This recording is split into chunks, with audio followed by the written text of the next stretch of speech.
Muito bem, pessoal. Bom dia para todos. Sejam todos bem-vindos a mais uma aula, né? A aula de hoje está sendo gravada. Hoje eu vou estar presencialmente na escola. Hoje é o dia da aplicação das aulas, aliás, da prova do SAEB das Ciências Humanas. Então, eu estarei com o nono ano hoje presencialmente, tá certo? Mas vamos para a nossa aula de hoje. Hoje, 30 de novembro de 2021. Último dia do mês, né? Acabou, está acabando aí novembro e está vindo dezembro, né? Quase nas férias, né? Pois bem, a aula de geografia, né? Nós vamos iniciar aqui a unidade 6. Nessa unidade 6 fala sobre as economias com bases, né, mineral e também com as bases agropecuária. Então, essa unidade 6 que inicia na página 188 do livro didático de vocês, mas que nós vamos começar o percurso 21 lá na página 190. Gente, é o seguinte, este percurso ele fala sobre a América e as suas economias com base mineral, tá? Então, nós temos nesse caso dois subconjuntos, né? Ou seja, as economias da América, né, com base mineral, ela divide-se em dois subconjuntos. O primeiro são as economias denominadas pelas transnacionais de mineração, né, que no caso é a Guiana e o Suriname, que são baseadas na exploração da bauxita, e as economias diversificadas com base mineral, que nesse caso Venezuela, que tem o petróleo e o gás natural, a Colômbia e o Equador tem petróleo, no Peru tem prata, ouro, cobre, estânio e entre outros. Bolívia nós temos a prata e o estânio, e o Chile, né, tem o cobre, o lítio, entre outros minerais também. Então, falando sobre essas economias diversificadas na base mineral, os países que fazem parte desse subconjunto de economias diversificadas com a base mineral, eles possuem setor agrícola importante, isso com culturas destinadas a abastecer tanto o mercado interno como também os mercados externos, tá certo? Mercado externo. Começamos falando, por exemplo, da agricultura e a pesca, né? Nesse caso, gente, olha, entre os produtos agrícolas exportados por base por esses países, destacam-se, por exemplo, a banana no Equador, o café no Peru e na Colômbia, o algodão no Peru, o açúcar no Peru e na Venezuela, a soja na Bolívia, as frutas do Chile. Então, isso é favorecido pela corrente de Humboldt, corrente marítima fria do Oceano Pacífico. O Peru e o Chile eles irão se destacar na pesca marítima, tá certo? E essa corrente, ao se deslocar pela costa chilena e peruana, ela transporta aí o plancton, né, que alimenta os peixes, tornando suas águas altamente viscosas. Na classificação dos principais países pesqueiros mundiais, o Peru está na 7ª posição e o Chile na 10ª. A China ocupa aí a primeira posição quando falamos dessa questão de pesca.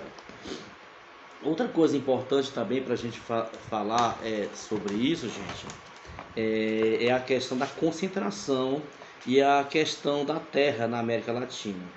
Lá no capítulo 19, por exemplo, percurso 19, nós vimos que o México e a Argentina possuem grande concentração de terra nas mãos de poucos proprietários rurais.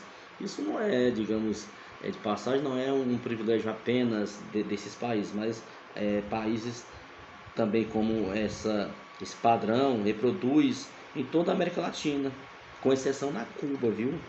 O peso da herança colonial ela ainda se faz sentir a realidade rural em muitos países latino-americanos. Então, nesses países inseridos no capitalismo mundial na condição de colônia de exploração, o acesso à terra ou à propriedade ela sempre foi privilégio de poucos. Assim, desde o período colonial ocorreu a forte concentração das terras aí, o que nós chamamos daquele processo de latifúndio, né? Os latifundiários, ou seja, os donos aí de terras. Então, muitas terras concentradas nas mãos de poucos.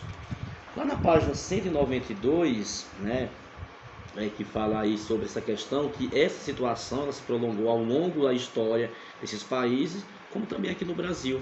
E aí é o que nós chegamos até os dias atuais, apesar da mobilização de camponeses na luta pela tão sonhada reforma agrária, ou seja, a redistribuição das terras, das propriedades rurais pelo Estado e o benefício dos trabalhadores rurais. Então existe essa grande luta aí em busca dessa reforma agrária.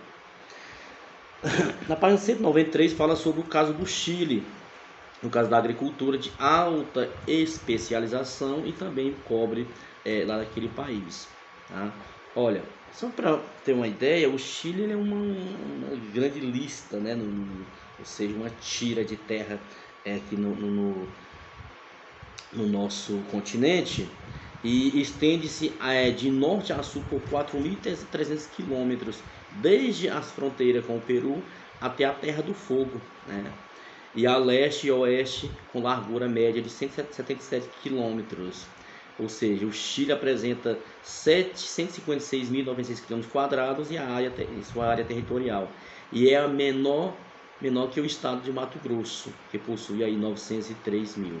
Então veja que é um país pequeno em extensão territorial, tá certo?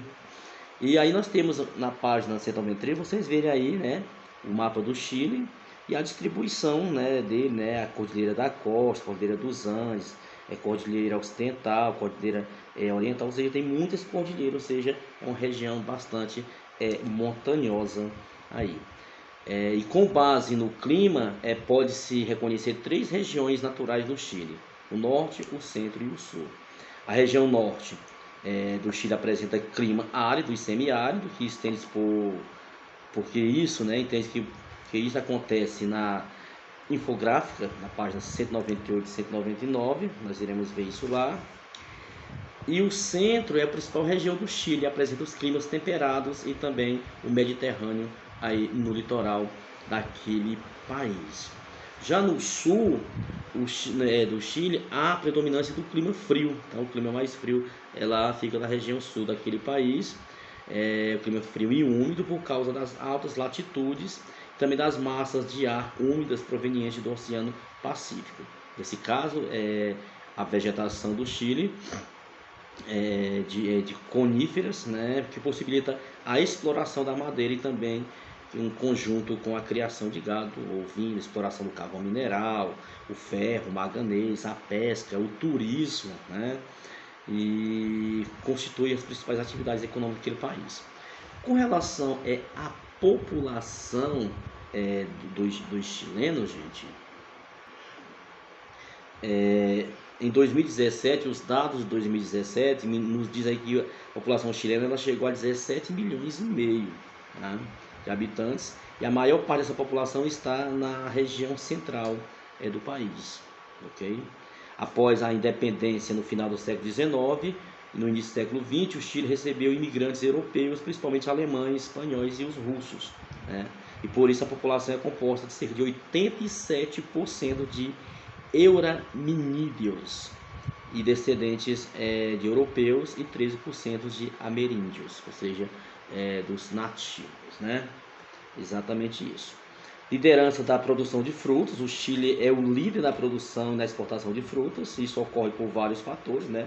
Tanto pelas condições favoráveis de climas e de solo, e os modernos sistemas de irrigação em pomares, né? As técnicas avançadas de manejo, a mão de obra especializada em centro de pesquisa, excelente infraestrutura logística, rigoroso sistema sanitário, incentivos governamentais, além de outros fatores. Então isso contribui demais para ser a liderança de frutas aqui da América, daquele país. E a água dos Andes, os rios e a energia solar na irrigação. Os rios do Chile geralmente eles nascem nos Andes, nas cordilheiras, né? Então, direção para o Oceano Atlântico. Então, são rios pequenos, em pequena extensão, pois a distância entre os Andes e o oceano é curta, né? Em média aí de apenas 177 quilômetros. Aí, essa extensão tão pequena. Na exploração mineira, o cobre é o principal recurso mineral explorado no Chile. Representa aí 46% do total das exportações chilenas. Esses são dados de 2016. Então, em 2016, Olha só, mais de 45%, 46% da exportação daquele país está voltada aí para a exploração mineral. Demais países de economia de base mineral, tanto a Guiana como o Suriname, mineradores transnacionais, eles controlam a produção da bauxita usada na fabricação do alumínio. A Venezuela, em 2017, ela ocupava a 12ª posição na produção mundial de petróleo e abrigava 18% das reservas mundiais. Então, o petróleo, né, se o principal produto de exportação, representa 83%, viu, gente, do valor total de suas exportações. Ou seja, Venezuela, não entendemos porque o país que passa por tantas crises aí, crises econômicas, e que tem aí representa 83% da sua exportação do petróleo, né? E sabemos que trabalhar com petróleo hoje dá dinheiro, né? É ouro, né? Bom, gente, outros países como a Colômbia possui cerca de 48% total de suas exportações originárias do setor mineral, como o petróleo, o carvão, o mineral e o minério de ferro. O Equador, o petróleo é também o principal produto da exportação lá, além da banana, da qual o país é o maior exportador mundial, tá? Não esses, olha, o Peru é o maior exportador mundial de banana. Desculpa, o Peru não, o Equador, né? Exatamente. O Peru destaca na produção mundial da prata, do cobre e do estânio, né? O setor mineral lá representa 54% total das exportações peruana, e a Bolívia coloca-se entre os 5 maiores produtores mundiais de antimônio, o estânio e também tungstênio, além de ter a maior jazida de lítio do mundo, usado como matéria-prima, né, na bateria dos smartphones, dos celulares, né, e de computadores portáteis, entre outros. Pois bem, e a Bolívia é um país mediterrâneo que fica situado entre as terras, ou seja, não tem saída para o Oceano Atlântico. Em razão disso, depende da via marítima, onde se localiza a cidade de Santa Cruz de la Sierra, que é o centro econômico do país. Então, as culturas de soja, milho, entre outros produtos, e a descoberta de gás natural e petróleo na região dinamizam aí a sua economia. Santa Cruz de la Sierra, por exemplo, a cidade que a gente citou aqui, está ligada por ferrovia ao Porto de Santos, no litoral paulista. Olha que interessante. E por essa ferrovia que a soja, né, por essa ferrovia que a soja boliviana é transportada para exportação. Já o gás natural é transportado pelo gasoduto Bolívia-Brasil, que é vendido aqui no Brasil, como vocês podem observarem aqui no nosso mapa da página 193. Gente, aí o percurso 22, esse percurso fala sobre o Uruguai e o Paraguai, né, com base agropecuária, né? Esses dois países têm base agropecuária. Além do Uruguai e do Paraguai, localizados na América do Sul, os países que compõem a América Central possuem suas economias baseadas na agropecuária e com algumas exceções, é claro. Neste percurso, nós estudaremos o Uruguai e o Paraguai e no próximo falaremos aí sobre a América Central. O Uruguai, gente, tem uma extensão territorial de 176.215 km². É o menor estado, é menor do que o estado do Paraná, né? O país Uruguai é menor do que o estado do Paraná. O Uruguai situa-se ao sudeste da América do Sul e estende-se à direção norte-sul, entre as latitudes 30 e 35. A maior parte do território uruguaio está inserida na Bacia do Prata, como ocorre no Paraguai e na Argentina. Por isso, esses três países formam a chamada América Latina. Então, toda vez que você ouvir falar o nome América Latina, estamos nos referindo exatamente ao Uruguai, Paraguai e Argentina. É comum ainda referir ao Uruguai como país do Cone Sul, pois com o Chile e a Argentina localiza, né, com o Chile localiza na porção territorial sul-americana que se afunila em direção ao sul, semelhante a um cone. Então, o Paraguai e o sul do Brasil, desde o estado de São Paulo, também pode ser considerado pertencente a esse chamado de Cone Sul. Bom, com relação às condições naturais, gente, o uruguaio de baixa latitude, ele é formado por planaltos e latitudes médias de 300 metros e apresenta aí ondulações suaves, ou seja, é um país que não tem tanto acidente geográfico como o Brasil, no caso do Chile, que o Chile é altamente acidentalmente no seu relevo, né? Já nesse caso no Uruguai não. 300 metros, ondulações suaves, denominadas de países de cuchillas, e na rede hidrográfica destacam-se dois rios que nascem no Rio Grande do Sul.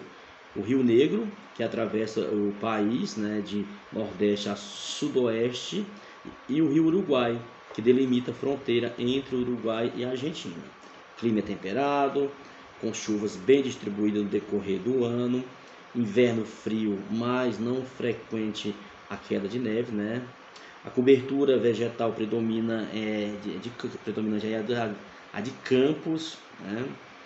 E os campos formam excelentes pastagens para os rebanhos, principalmente bovinos e ovinos, que são a base da economia uruguaia. Então tá aí, base da economia uruguaia, no caso, os bovinos e os ovinos, né? Ou seja, boi e ovelha. A população é cerca de apenas 3,5 milhões de habitantes, né? Isso dados de 2016, e o Uruguai encontra-se regularmente distribuído no território. O norte é ocupado aí por grandes estâncias, né? Ou seja, propriedades rurais, escassamente povoado, ou seja, digamos que fosse população escassa como a nossa Amazônia, né? Região norte. O sul, sobretudo, é a área metropolitana de Montevidéu e a mais rica e povoada, com condições demográficas e acima de 25 habitantes por quilômetro quadrado, né? A cidade de Montevidéu é a capital do Uruguai, com 1.400.000 habitantes e apresenta aí cerca de 40% da população do país, que é predominantemente urbana, ou seja, 95% da população do Uruguai é urbana, apenas 5% é rural. E sua maior parte da população uruguaia é formada por descendentes de espanhóis e italianos, ou seja, 87% dos uruguaios são descendentes deles, para vocês terem uma ideia. Pois bem, a economia agropecuária, como já falei, é a base econômica do Uruguai. O país é tradicionalmente exportador de carne bovina, couro e também de lã, que é obtida aí nos rebanhos dos ovinos, né? A primeira metade do século XX, um amplo sistema de serviços de educação e saúde foi construído no Uruguai, sendo por isso chamada aí na época a Suíça da América do Sul, né? Então, qualidade bastante interessante, chegou a ser chamada a Suíça da América do Sul. E atualmente as exportações da carne, da lã e do couro já não proporcionam o mesmo dinamismo econômico. Ainda assim, o Uruguai possui nível de vida superior a de muitos países latino-americanos, tendo como destaque índice de escolaridade, né? O IDH do país 2015, né? A taxa de analfabetismo de adultos era abaixo de 1,6%, né? Então, um país que preza pela educação. E a esperança de vida lá, a expectativa no caso, é 77,4, ou seja, no mínimo a pessoa vive lá 77 anos. E a taxa de mortalidade infantil é de 9% ao ano. Indicadores sociais melhores do que o Brasil, né? E a partir da década de 60, a economia uruguaia começou a ser abalada pela queda do preço da lã, entre outras coisas. Já aqui na página 203, a gente fala sobre o Paraguai. O Paraguai tem uma área territorial de 406.752 km², população maior que o estado do Mato Grosso do Sul, que é de 350.000, né, e 145, pouco mais, né? Localizado na porção do centro-sul da América do Sul, o país tem cerca de 6.800.000 habitantes, dados também de 2016. Assim como a Bolívia, o Paraguai é um país que não tem litoral. Então, para fazer o comércio com o exterior, no caso dos produtos que não podem ser transportados pela aviação comercial, o Paraguai depende da Argentina e do Brasil. Então, em seu território corre o rio Paraguai, de norte a sul, que em território argentino forma o rio com o Rio Paraná, né, e o Rio da Prata. Por meio dessa travessia, o Paraguai, Paraná, né, Paraguai, Paraná, o país tem aí seu acesso ao mar. Entretanto, é pelo território brasileiro que o Paraguai realiza parte significativa do comércio com o exterior. Tá? Então veja aí mais um país que depende muito do Brasil para escoar a sua produção agrícola e também agropecuária. O Rio Paraguai aí marca a divisão do país em duas regiões naturais, a oriental e a ocidental. Na região oriental predominam os planaltos, ondulados e as baixas altitudes, né, com as planaltas, as chapadas, a bacia do Paraná, né, enfim. E essa região é coberta por remanescentes da floresta tropical, que caracteriza aí o tropical e a boa distribuição de chuvas também naquele país. Já na região ocidental, o Paraguai localiza na região ocidental chamada também de Gran Chaco, formado por planícies. O Gran Chaco caracteriza pelo clima quente e chuvoso no verão e seco no inverno. Tá? A economia paraguaia tem como base a agropecuária também, o algodão, a soja, sementes oleaginosas, né, óleos vegetais, carne bovina para exportação, principalmente nos países da Mercosul, com o Paraguai país integrante, e para a Rússia, Chile, Itália, Turquia, Estados Unidos, né. A eletricidade, no caso, gente, é outra, né, é outra marca, né, é do Paraguai, né, ou seja, a eletricidade é outra fonte de renda, é o sócio do Brasil na usina hidrelétrica, enfim, então é muito legal.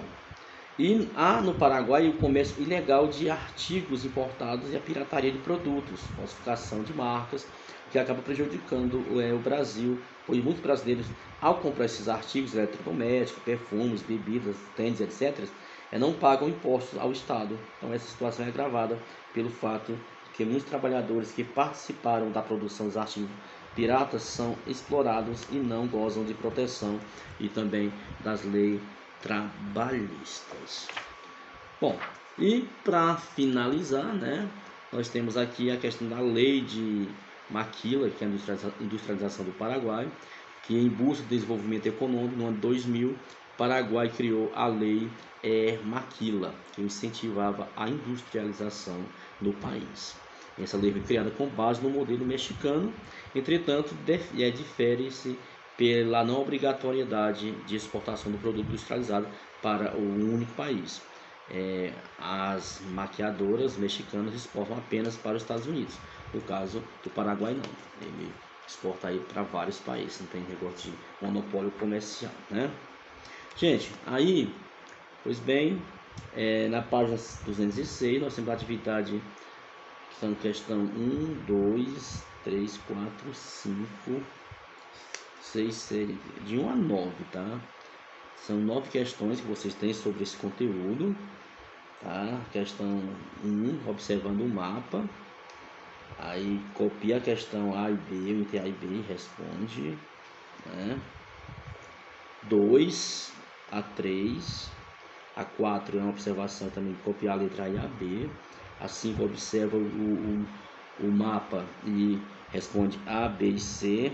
A 7 você observa o gráfico, né, e responde qual dos fatores geográficos do clima exerce grande influência nas médias térmicas de La Paz. Na 8, observar aqui a reprodução da tela, né, e depois responder que em relação entre a cobertura vegetal predominante do Uruguai retratada na tela. E a 9, quando você for comprar frutas na feira, né, perceba assim que a ligação entre produtos. Observe também se nas compras há frutas produzidas no Chile. Não, essa questão 9 não precisa não, tá? Então faz só a questão da questão 1 a 8, certo? Então, gente, por hoje é só nossa aula. Eu vou fazer a frequência de acordo com como eu for recebendo a atividade de vocês, tá? E aí que a gente vai colocar a frequência de vocês, tá bom? Então, desejo um abraço para vocês, boa terça-feira.